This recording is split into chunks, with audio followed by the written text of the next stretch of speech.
From here, I'm going to go to the top and click into Shop.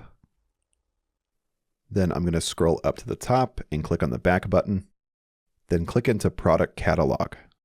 From here, I'm going to scroll down to the Shop Card design.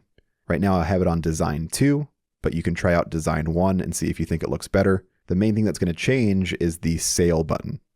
You change it to like a little circle icon. Looks pretty good. Then you can choose how many columns you want to appear. Right now mine is set to 3. As you add in more products, I would experiment with this and see what you think looks best. And then you can choose how many products appear on each page at once. By default, it's set to 12, and I'll just leave it at default for now. Down here, you'll have some more various options, along with the shop card structure. You also have the option to hit the pencil icon on each of the options here on the left. And if I scroll through here, I think everything looks pretty good.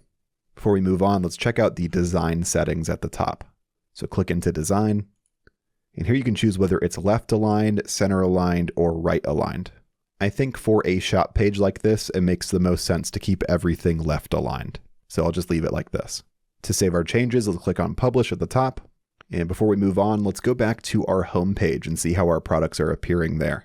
Click on Home. Let's scroll down and find our products. And as you can see here, they're appearing successfully.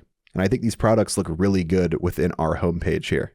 All of our global colors, fonts, and sections, they all look really professional and cohesive. And with this done, I think our store is just about built.